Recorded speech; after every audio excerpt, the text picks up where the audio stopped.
of Edinburgh after he was photographed driving without a seatbelt on a public road just 2 days after his crash with the car carrying 2 women and a baby. One of those women says that no one from the royal family has yet contacted her to offer an apology since the accident on Thursday. Emma Fairweather was left with a broken wrist and has been telling the Sunday Mirror that she's lucky to be alive, as Andy Moore reports. Prince Philip was fortunate to escape with only slight injuries from Thursday's crash near Sandringham. 2 women and a baby were in the other car, a Kia. Emma Fairweather was one of them. She was treated in hospital for a broken wrist. Now she's spoken to the Sunday Mirror, saying that Prince Philip should be prosecuted if found to be at fault. Buckingham Palace said it had been in touch with her to offer good wishes, but Miss Fairweather said she had only heard from a police liaison officer.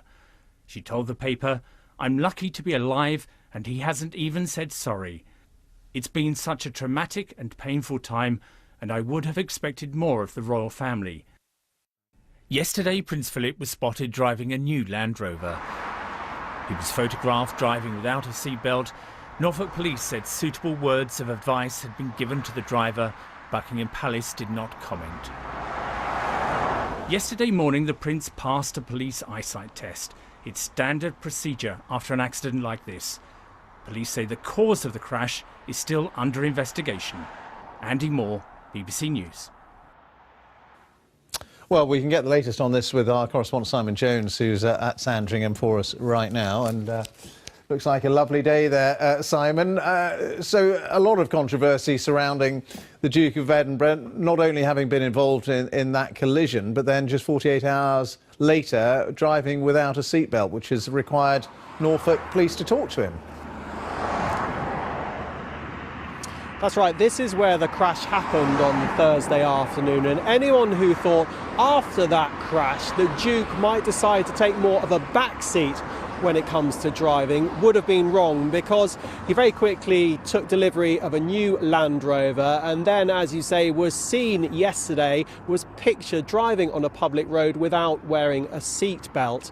Now, the police say they have been made aware of those pictures and they have offered him words of advice. Now, in theory, anyone caught driving without a seat belt on a public road could be fined £100 on the spot, or if it goes to court, they could be fined £500. But I think in the aftermath of the crash, the police have just taken the decision to have a quiet word in his ear and remind him of the need to wear a seatbelt, and probably, when it comes to many people, to be seen to be wearing a seatbelt after the crash here.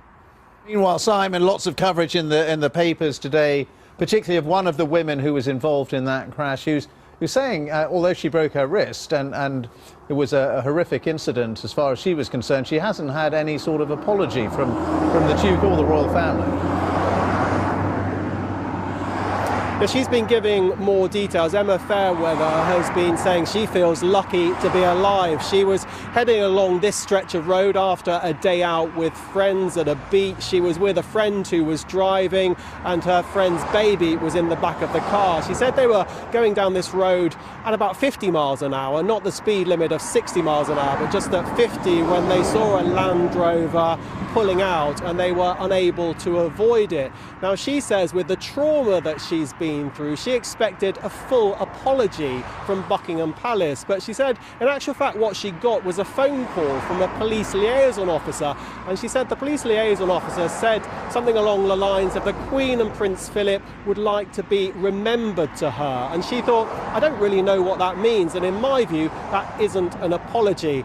As regards Buckingham Palace, they do insist that words of well wishes have been exchanged between the parties, but I think it's the perception here and what Emma Fairweather is expecting, and she feels this call from the police liaison officer was simply not enough, and she says with what she's been through she would have expected maybe some flowers or a personal call from a member of the royal family. All right, Simon, thank you. Simon Jones there at Sandringham for us.